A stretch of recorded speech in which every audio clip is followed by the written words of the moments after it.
चित्रकूट की पावन भूमि पर एक दिव्य दिन बिताने और कुछ समय विश्राम करने के बाद सभी भक्त अपनी अगली मंजिल की ओर बढ़ने के लिए तैयार हो गए। अब हमारी यात्रा का अगला पड़ाव था तीर्थराज प्रयागराज। भारत की आध्यात्मिक परंपरा में प्रयागराज का स्थान अत्यंत महत्वपूर्ण माना जाता है और इसी उत्साह के साथ सभी भक्त चित्रकूट से प्रयागराज के लिए रवाना हुए। यात्रा के दौरान सभी के मन में एक अलग ही उत्सुकता थी, क्योंकि अब हम उस पवित्र भूमि पर पहुंचने वाले थे जहां सदियों से ऋषि मुनि संत और भक्त मोक्ष की कामना लेकर आते रहे हैं। लगभग दोपहर 12:30 बजे हम प्रयागराज पहुंचे। जैसा कि आप वीडियो में देख सकते हैं, सभी भक्त यहाँ एकत्रित होकर आगे की पवित्र यात्रा के लिए तैयार खड़े हैं। प्रयागराज पहुंचने के बाद अब समय था इस यात्रा के सबसे महत्वपूर्ण अनुभवों में से एक त्रिवेणी संगम स्नान का। संगम तक पहुंचने के लिए सभी भक्त नाव में सवार हुए। नाव धीरे धीरे पवित्र जल को चीरती हुई आगे बढ़ रही थी और रास्ते में अनेक धार्मिक स्थलों तथा घाटों के दर्शन होते जा रहे थे।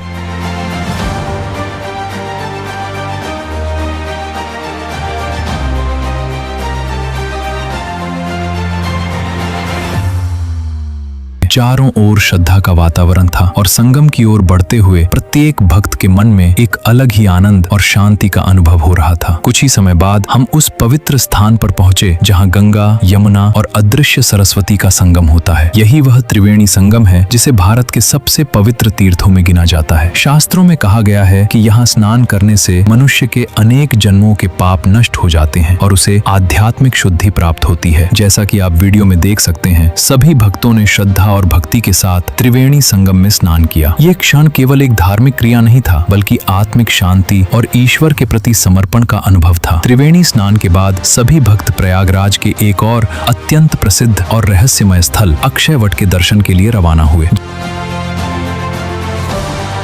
जैसा कि वीडियो में दिखाई दे रहा है, ये वही मार्ग है जो अक्षयवट तक पहुंचाता है। लेकिन इस स्थान का महत्व केवल इसके दर्शन तक सीमित नहीं है, बल्कि इसके पीछे जुड़ा हुआ इतिहास और भी अधिक अद्भुत है। शास्त्रों में वर्णन मिलता है कि प्रलय काल में जब संपूर्ण सृष्टि जलमग्न हो गई थी और चारों ओर केवल अथाह जल ही जल दिखाई देता था, तब महर्षि मार्कंडेय भगवान की माया का दर्शन करने के लिए हजारों वर्षों तक उस जल में विचरण करते रहे। उस असीम जल राशि और गहन अंधकार के बीच उन्हें एक विशाल वटवृक्ष दिखाई दिया। वही दिव्य वृक्ष आगे चलकर अक्षयवट के नाम से प्रसिद्ध हुआ। उस वटवृक्ष के एक छोटे से पत्ते पर भगवान विष्णु बालक स्वरूप में विराजमान थे। वे अपने चरणों के अंगूठे को मुख में लेकर विश्राम कर रहे थे। उस अद्भुत दृश्य को देखकर महर्षि मार्कंडेय आश्चर्यचकित रह गए। जैसे ही वे उस बाल स्वरूप भगवान के समीप पहुंचे, भगवान ने अपनी दिव्य श्वास के द्वारा उन्हें अपने शरीर के भीतर प्रवेश करा लिया। वहां महर्षि ने संपूर्ण ब्रह्मांड, ग्रह, नक्षत्र, देवता, पर्वत, नदियां और संपूर्ण सृष्टि का दर्शन किया।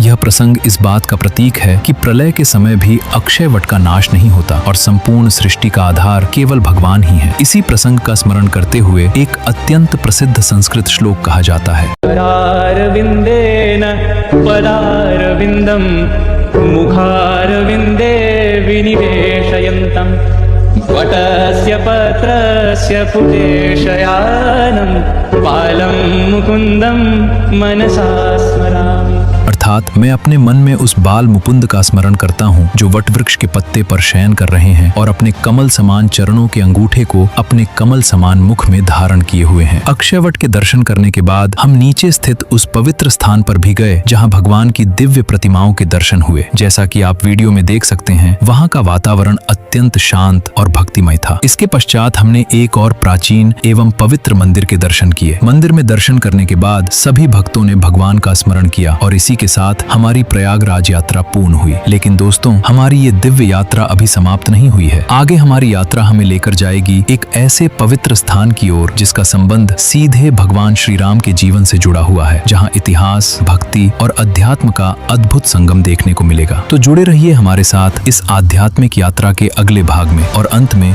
सभी भक्त प्रेम से बोलिए श्री रामचंद्र भगवान की जय।